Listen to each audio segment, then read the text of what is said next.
बे ओनसोलनि बर' रायजो राजा बा साफ्रोमबो रायजो राजाफोरखौ लोगो हमनो होननानै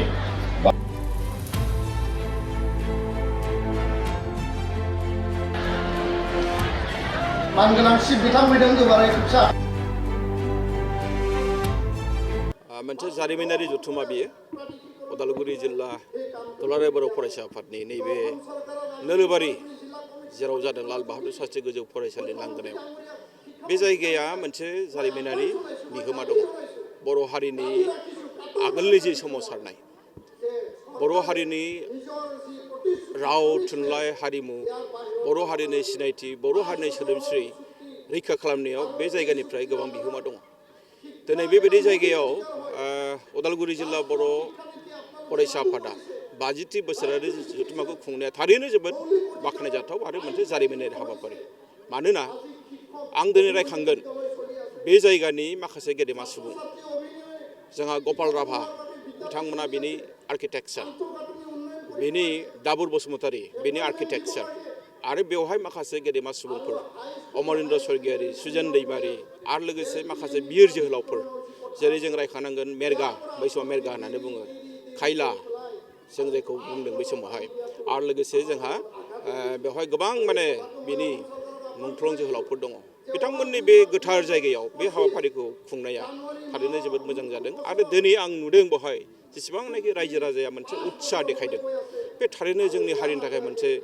मोजां सिन बियो बे जायगानि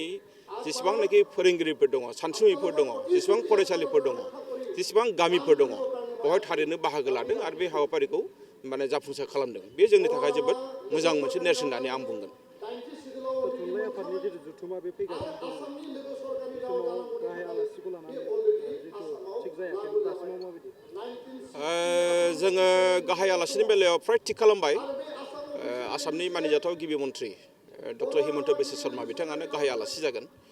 आरो लोगोसे जोंनि बे मेलखौ बेखेवनानै होगोन जोंनि बिटिआरनि गाहाय मुस्रि प्रमद बर' सार बिथाङा जोंहा बियो आनअफिसियेलि जाबाय खिन्थु अफिसियेलि दासिमबो जोङो डिक्लेयार होथ'वाखै बावैनो जों नोंथांमोननो डिटेल्स हाबाफारिखौ नोंथांमोननो जों मोनहोगोन गासैबो रायजो राजानो जोङो मिथिहोगोन नाथाय नैबे बाथ्राया सैथो जे उदालगुरि जिल्लानि सिङाव थानाय डिमाकुसिनि दैमु नोगोराव जानो गोनां बर' थुनलाइ आफादनि जेनोखि 9, 10, 11 आरो 12 बे 2025 जानुवारियाव जानो गोनां बर' थुनलाइ आफादनि जथुम्माया थारैनो जोबोद मोनसे जारिमिनारि जागोन आरो जोबोद नायनो गोनां जागोन जिहेतु बे हाबाफारियाव जों गासै 7 सेमिनार जों लादों आरो बेजों लोगोसे गोबां माने आयदानि सायाव जों बेवहाय सावरायगोन रायजो राजानो जोङो मोनसे खराग जों होगोन फरायसाफोरनो जों मोनसे खराग होगोन जोंनि मेलेमजिबि जोंनि सानसुमै जोंनि स्कलार बिथांमोननो जों माखासे खराग लाबोनानै होफैगोन जाहाथे बिथांमोना बेनिफ्राय माबा मोनसे मोननो हायो बे खोथाखौ जोङो सानबाय थादों मानोना दिनैनि दिनाव डिमाकुसियाव जानो गोनां जथुम्मा बायदिखौ खुंनो थाखाय जों जि आन्दाज खालामदों बेवहाय गोबां रां खरस जागोन नाथाय जोङो मोनसे खोथाखौबो नोजोर होदों बे खरसाया जाहाथे ओरैनो थांगारा जों माबा मोनसे समाजनो होलांनो हायो नामा बे बिथिङाव बर' थुनलाइ आफादा बानजाय आफादखौ लानानै सानबाय थादों खामानि मावबाय थादों सानहर माखासे भेन्सार फरायसालिफोर जिहेतु बिथांमोना मोनसे आसायाव दासिमहालागै दंबाय थायो बे समाव नोंथांमोना सरकारजों माबायदि सावरायदों बेयाव सरकारि खालामनायनि बेलायाव बे बेलायाव जोंनिफ्राय मोनसे खोथाया क्लियार जिहेतु बिटिआर गोरोबथानि 6.3 बे रोखा रोखा लिरनाय दङ आरो बेखौ लानानै जों बिराद आसाबादि नाथाय मोनसे बाथ्रायाबो सैथो जे जिहेतु दासिमबो जोंनि माखासे गोहोफ्रा आसाम सरकारनि आखायाव दङ जायनि थाखाय जोंहा बिटिआरनि मानिजाथाव गाहाय प्रमद बर' सार बिथाङा गोसो जाब्लाबो माखासे खामानिखौ मावनो हाया बे खोथाया स्पष्ट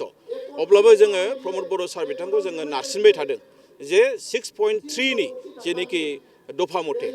आरो बे गोरोबथानि मथे बेफोर खामानिया जानांगौ मानो होननानै बुङोब्ला जुदि बेखौ मावनो हायाबा जोङो आसाम सरकारनि सिङाव थानांनाय बायदि जागोन आसाम सरकारा दि दासिमबो एडुकेसन डिपार्टमेन्टखौ गावसोरनो सालायो बेबायदि मोनसे सावगारिखौ रायजो राजाफ्रा बुजिना लागोन बेखायनो जोङो सरकारखौ बुंदों बिटिआर गभर्नमेन्टखौ जे स्कुलफोरखौ हारिमानि लानांगौ आरो जोङो बर' मिडियामनि बेलायाव जोङो स्पेसियेलि जेसेबांनाखि लाजाथावथाव बेफोर फरायसालिखौ लाजोबनांगौ होननानै जोङो लुबैदों आरो जों हास्थायो थांनाय बावैसो सान माखासे जिथु बेयाव लिस्ट आउट जानायनि मोनसे खौराङा गोसारबाय थादोंमोन समाजारि बिजोङाव माबायदि जों दासिमबो रोखा नङा बे बेलायाव जोङो चिफ सारजों सावरायगोन आरो लोगोसे इडुकेसन डिपार्टमेन्टजों जों सावरायगोन बिटिआर गभर्नमेन्टनि इडुकेसन डिपार्टमेन्टजों आरो